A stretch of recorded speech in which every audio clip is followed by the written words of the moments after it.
कक्षा षष्ठ के भैया बहन ध्यान से देखें। पृष्ठ संख्या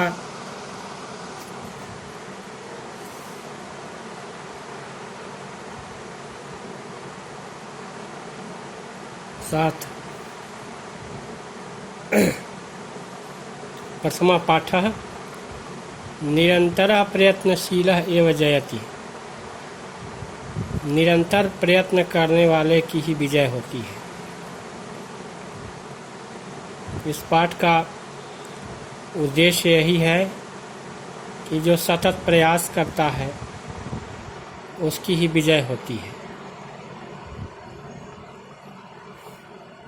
पुरातन काले नद्याः तटे एकः आश्रमः आसीत्। प्राचीन काल में नदी के किनारे एक आश्रम था। तत्र आश्रमे बहवः छात्राः पठन्ति स्म।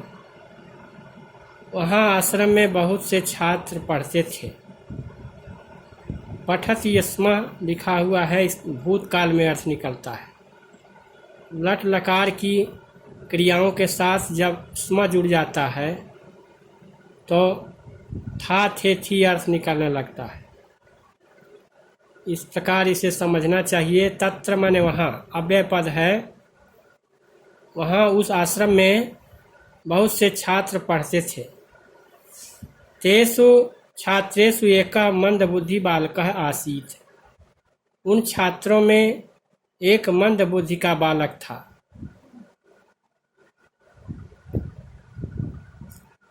तस्य बालकस्य नाम वरदराजः इति आसीत्। उस बालक का नाम वरदराज था।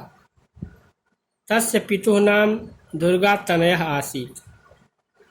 उनके पिता का नाम दुर्गातनय था। सः दाक्षिणात्य ब्राह्मणः आसीत्। वह दक्षिण के ब्राह्मण थे। तस्य पिता पौरोहित्य कर्मं कृत्वा स्वजीवनं यापनं करोति स्म। उनके पिता पौरोहित्य कर्म करके अपना जीवन यापन करते थे। वरदराजस्य गुरुः नाम भट्टोज दीक्षित आसीत्।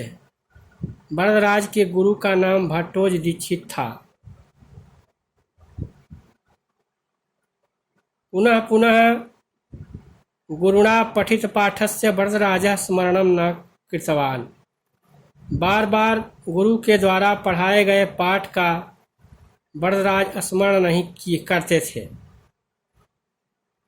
तर्हि सहपाठिनः अकथयत् यत् यदा ईश्वरः बुद्धिविभागम् अकरोत् तदा वरदराजः शयनं करोति स्म। तो उनके सहपाठीगण कहते थे कि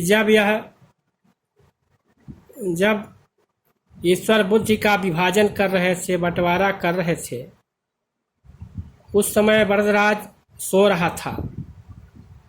सर्वे छात्रा तम वरदराजम वृषभराजा इति अकथयन्। सभी छात्र उस वरदराज को वृषभराज कहते थे। कालांतरे गुरु निराशो भूत्वा वरदराजम अकथयत्। कुछ समय बीतने पर गुरुजी ने निराश होकर वरदराज से कहा, भवान बहु प्रयत्ने अपि ज्ञानम न प्राप्तवान। बहुत प्रयत्न किए जाने पर भी आप ज्ञान नहीं प्राप्त कर पाए।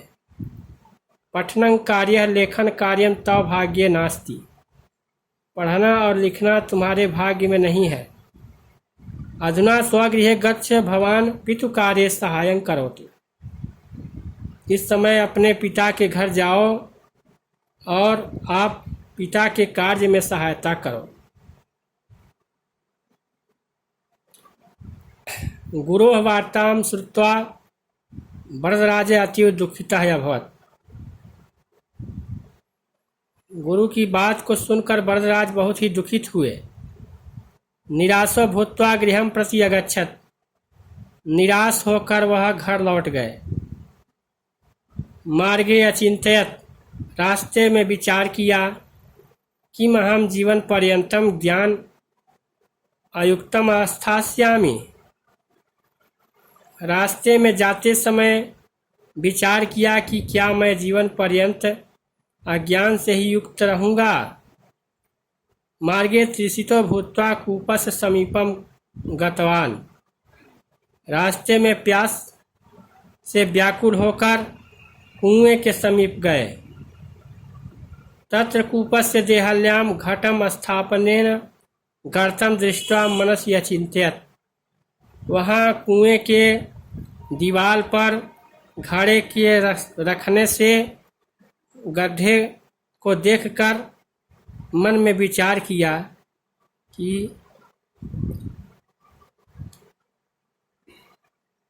मृत्तिकायाः घटम स्थापनेन पाषाणों परिगर्तम भवति तर्हि किम परिश्रमेण विद्या प्राप्तुम न शक्यते।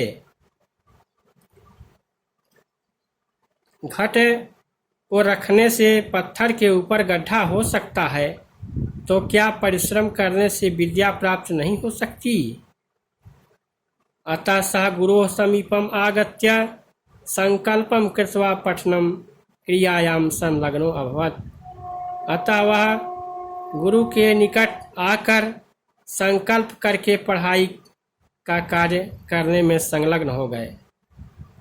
निरंतरम यत्नशीलत्वेन वरदराजा पंडितः अभवत्। निरंतर प्रयास करने के कारण वरदराज विद्वान हो गए। पाणिनि व्याकरणं प्रवेशाय सुकोमलमतीनां बालकानां बोधाय लघु सिद्धांत कौमुदी नामकं ग्रंथम अरचयत्।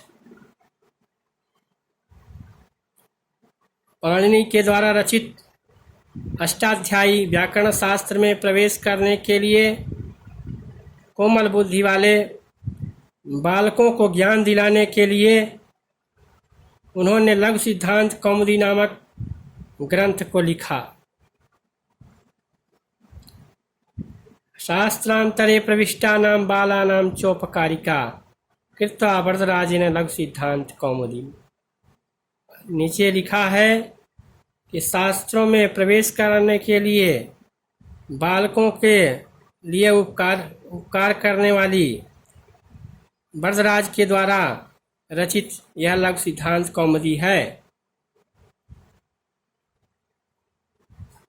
इस गद्य खंड को मैंने बताया, इसका अनुवाद अपने अभ्यास पुस्तिका पर करेंगे।